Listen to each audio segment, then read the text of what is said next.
Welcome to the Debka File, a weekly roundup of exclusive news, insight, and analysis from the Middle East, broadcast to you live from the heart of the region. Coming up on the program today, opponents wish to prevent Trump from engaging with Iran. Iran's guards build up naval forces in Hormuz.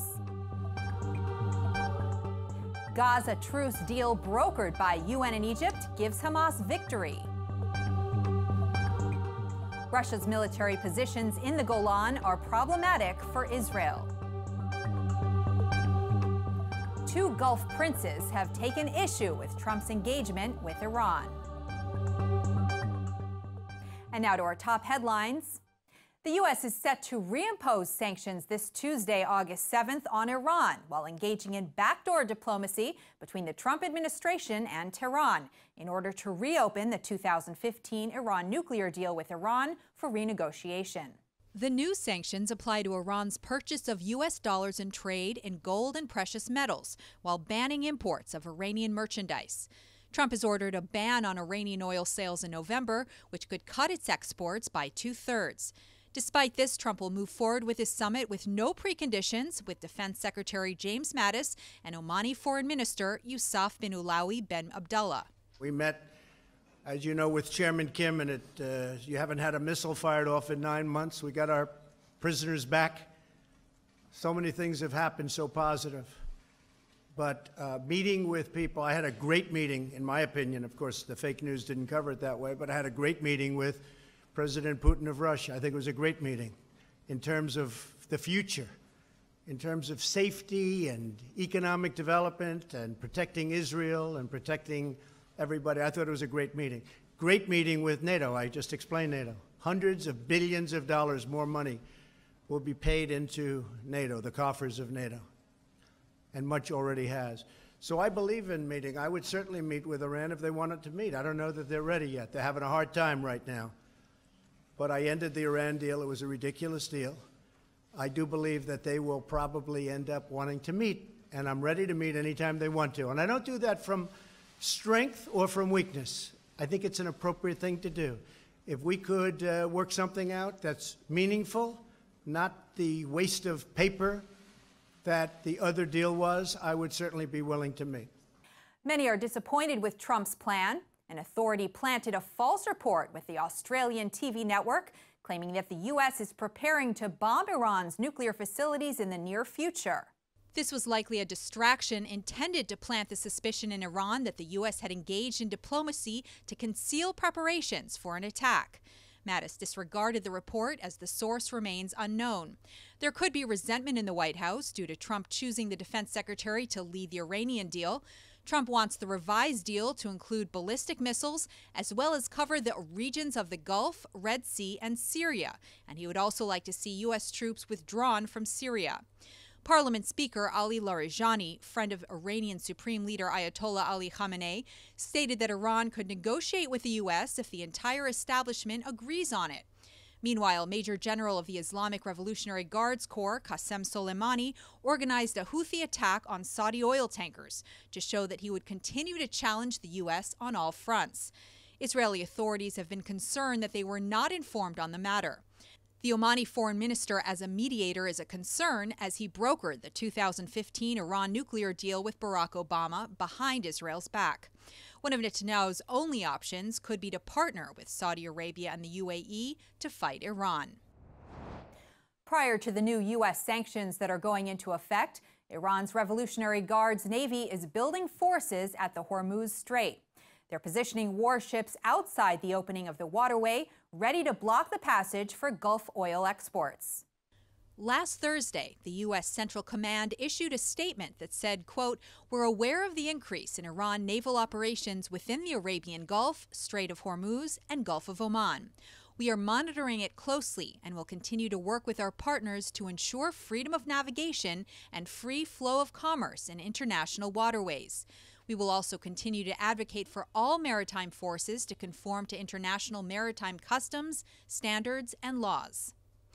Last Wednesday, Israeli Prime Minister Benjamin Netanyahu warned that any Iranian attempt to block the Bab al-Mandeb Straits would be met with force by the Israeli military. Netanyahu and Israeli Defense Minister Avigdor Lieberman had this to say at a Navy ceremony in Haifa on August 1st.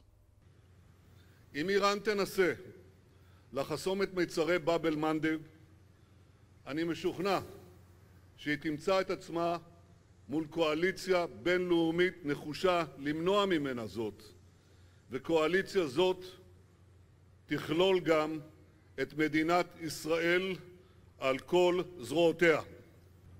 לאחרונה שמענו איומים לפגוע בספינות ישראליות בים סוף. אני מסתכל על האנשים מסביבי הנמצאים כאן, וחבל שגם אויבינו לא יכולים לראות אתכם ולהבין שאנו ערוכים היטב לתת מענה לכל איום. Since the March of Return began 4 months ago, Hamas has burned thousands of acres of Israeli land.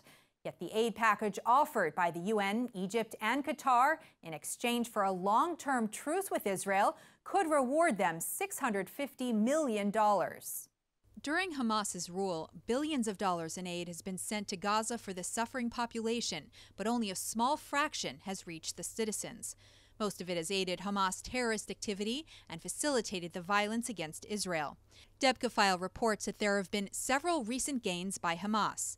First, Hamas is the first Palestinian military group to force the IDF to allow terrorists to make the rules of when and how to terrorize the Gaza Strip's Israel neighbors. The IDF shied away from lethal counterterrorism operations, and Hamas took full advantage of their hesitancy. Hamas engineered the Palestinian protests on the Israeli border fence, which caused 159 civilian deaths, to employ its human shield tactics in order to bring scorn to Israel on an international scale. Israel's counteraction included airstrikes, which caused no casualties. The IDF's ability to disarm the terror tunnels was also limited, as every tunnel that was blown up was then replaced by Hamas. Hamas is not asked to give up anything for a long-term truce with Israel, even the remains of Israeli soldiers and hostages. The international aid package would not allot reparations to the Israeli communities victimized for more than a decade by Palestinian terror. One of the provisions is the transfer of Gaza's governing body to the Ramallah-based Palestinian Authority. It is mandated by Egypt as part of the truce deal, but will not hold up as Hamas refuses to give up its armed wing, and the Palestinian Authority is not strong enough to gain control.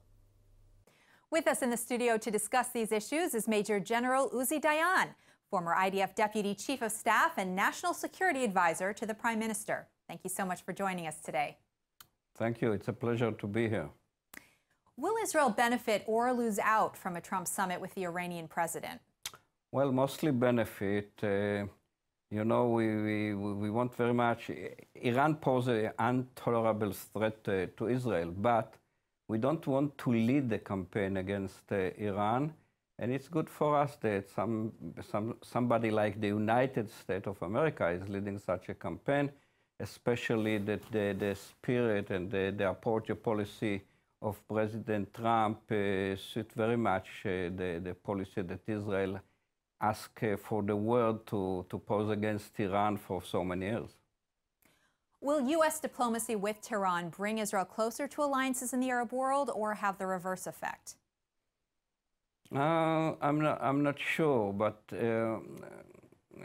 it doesn't matter that much, because there is a new dividing line in the Middle East, a kind of a new Middle East, which means the dividing line between Jews and the Muslims, Israeli and Arabs, is now replaced by a different dividing line, which is between countries and leaders like Israel and Prime Minister Netanyahu that want to prevent Iran from achieving nuclear capability and fight against terrorism. And on the other side, there are countries and leaders, organizations that actually support terrorism and don't care or even support Iran to become a nuclear state. So this is the dividing line, and this is what will dictate the alliance. What I want to emphasize that those alliances are going to be a silent alliance. I don't think that there will be a very shown out alliances in the Middle East. What will be, it's silent alliances and connections between Israel and the countries, like Egypt, Jordan, Saudi Arabia, many of the monarchies and so on. We just heard Netanyahu stating that if Iran blocks the Bab al-Mandeb Straits, Israeli military branches would get involved. How do you think this strategy would play out in the long run? And do you think Israel is making promises it won't be able to keep? Look, you have to understand Prime Minister Netanyahu when he doesn't say we declare a war on Iran about Bab al-Mandeb Straits. What he was saying is that if Iran will block the Bab al-Mandeb Straits, there will be an alliance against him, and Israel will be part of this alliance. It's more to ensure the potential parties on this alliance that we are not running away, we don't give up on such a threat. It's not a declaration of war, it's more a declaration of partnership in such a potential alliance. Why do you think Israel has been so moderate over the past few months in dealing with the flaming kites and balloons, which have destroyed thousands of acres of Israeli land? And if they were saving their strength to deal with the northern border, do you think the strategy has been effective in serving their purposes? Israel is kind of very moderate because we try for a long time to balance between two issues. One is to deter our enemies, and especially the Hamas and the Hezbollah. And in the same time, we don't want to deteriorate the situation. So this balancing is actually why the Israeli policy is so moderate. There is a disagreement about it in Israel. Some people think that Israel should be much tougher on that. Some people say we are strong enough, and as long as people are not being killed, let's try to use other forces and to balance between deteriorating Hamas and protecting the Israeli people. Does the Security Cabinet's decision to continue the same strategy as before in Gaza give Hamas the upper hand? Well, maybe, but not for a long time, because Hamas doesn't have really the upper hand. Maybe they initiate, you have to understand that there is a basic difference between Israel and the Hamas. Israel is much stronger, and to win a war against the Hamas means to kick them out of Gaza or to exterminate most of all the leadership of the Hamas. The Hamas, to win a war against Israel, you have just to survive. So the Hamas is playing tough, but in the last months, the Hamas didn't gain anything, maybe some publicity and in the world, but they didn't gain a thing for the people, a thing for the terrorists or so. So if I'll sum it up very shortly, I will say that meanwhile, the Hamas is surviving, but it will come to a point in which Israel, and actually the Israeli public opinion, who play the leading role here, will say enough is enough. When it will arrive to that point, the Hamas is finished. Do you think Israel's exceptional restraint against Hamas is tied to the Trump administration's decision to shift the focus of its Middle East peace plan to Gaza away from Ramallah? I don't know, and I'm not sure that even the Americans or the Palestinian Authority really knows. You know, right now, Hamas has two main problems, and Israel is not one of them. One is Ramallah, who actually blocked the money that Hamas needs so much, and the other party is Egypt, which actually closed the crossing points to Gaza. Israel is trying to find an arrangement here, and the question whether it's good or not for Israel that the Palestinian will be one entity or two, I mean one Ramallah and another one Gaza, it's controversial even in the Israeli leadership. But so far, what Israel is doing is to protect our people, and the behavior of the Palestinians actually make no way to two states for two people, because what the Palestinians present here is, I don't know, maybe 3 states for 2 people. So what we are doing is we're fighting the Hamas, we're cooperating with the Palestinian Authority, and the Palestinians will have to decide whether they are 1 people or 2, whether they can sit in one government or not. What options remain for Israel in Syria now that Russia has gone back on its promise to remove Iran and Hezbollah from the Golan border? Well, so it depends on the behavior of Syria. You see, Israel is a very strong. We are not the only a stable state country in the Middle East. We are also very strong economically and militarily. So we will continue our policy to push Iran out of Syria. And I think that people will understand by the time that if Iran will get nuclear, will stay in Syria too, this is a real threat to everybody in the Middle East. So it might take more time, but Israel will continue with its policy because we think that a nuclear Iran that also export terrorism and support terrorism, especially in Syria, it's a threat for everybody. What are the options? We have all the options, actually. Israel is very strong, and we didn't use, I don't know, 10% of the Israeli force so much. That's Major General Uzi Dayan. Thank you very much for your insight today. Thank you. Russia has set up 8 military positions along the Syrian-Israeli Golan border. This could hinder rather than help Israel's security.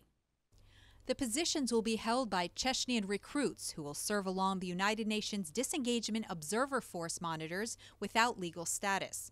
The presence of foreign forces is not covered in the 1974 Israel-Syria Disengagement Agreement, which was extended 1 month ago by the UN Security Council. The Israeli Air Force could be restricted from striking terrorists in the buffer zone for fear of Russian policemen intervening in their operations. Debka file military sources report that Israel's leaders accepted the Russian police monitors without requiring that all Hezbollah and Iranian Revolutionary Guards officers be removed. Over the past week, Shiite forces have taken positions that are even closer to the Israeli border than before. Israel therefore cannot entrust its security in the Golan buffer zone to the Russian military police force. Head of Russian General Staff, Colonel General Sergei Rudskoy, spoke at a defense ministry briefing on August 2nd. Сегодня миротворцы ООН в сопровождении российской военной полиции совершили первое за 6 лет патрулирование в районе разделения. На переходный период вдоль линии Браво спланировано выставление 8 наблюдательных постов военной полиции вооруженных сил Российской Федерации. The United Arab Emirates Minister of State for Foreign Affairs, Anwar Gargash, stated last Thursday that the UAE is ready to deploy more troops across the Middle East and cannot rely on Western allies to oversee the region. His speech reflected the views of Abu Dhabi and Riyadh after a sense of betrayal when President Donald Trump offered to renegotiate the nuclear deal with Tehran. His statements indicate that the Gulf Emirates are rejecting a plan that the Trump administration is setting forth. Washington has proposed establishing a new security and political alliance with 6 Gulf Arab nations to counter Iranian expansion. The White House is looking to get cooperation on missile defense, military training, and counterterrorism while strengthening economic and diplomatic ties. Debka sources report that the countries are now realizing they must fend for themselves and no longer trust the Trump administration to protect them against Iran. Riyadh and Abu Dhabi do not think that talk of an Arab NATO against Iran will work in their favor. The Saudis suspect that the U.S. is tailoring the intelligence provided to corner the two Gulf leaders into negotiating peace with the Houthi enemies. Saudi Crown Prince Mohammed bin Salman and Abu Dhabi Crown Prince Mohammed bin Zayed are also dissatisfied with Trump's pick for Oman to be the liaison with Tehran, as they do not view the leader as an ally. Sultan Qaboos bin Zayed of Oman is aligned with Iranian positions and an ally of Qatar. The princes are concerned that negotiations between the U.S. and Iran through Sultan's office could cut them out of the picture. The princes are also concerned that Trump will allow Syria to fall into the hands of Iran and Russia by pulling U.S. troops out of the country. Tehran would then have possession of the land bridge from the Gulf to the Mediterranean. The Saudis released a statement last Monday that said, quote, Riyadh has reassured Arab allies that it will not endorse any Middle East peace plan that fails to address Jerusalem's status or the refugees' right of return. If Trump does not follow through with its pledges to Riyadh, Saudi Arabia does not see why it should underwrite Trump's Middle East peace plan. And now for a roundup of this week's regional stories you may have missed, the news in brief. A new tourist center is being designed at the Dead Sea by Israeli-American architect Moshe Safdie.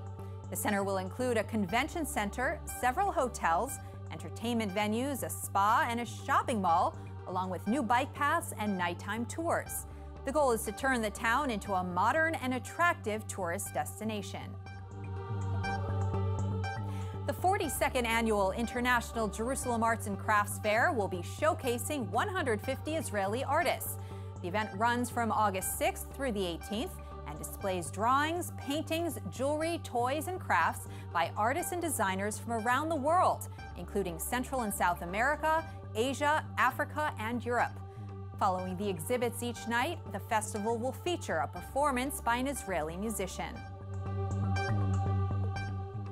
That's all for this week's edition of the Debka File. We'll be back with you next week for more exclusive news, insight, and analysis from the Middle East. You can also visit our website at iltv.tv and our Facebook page. Thanks for watching.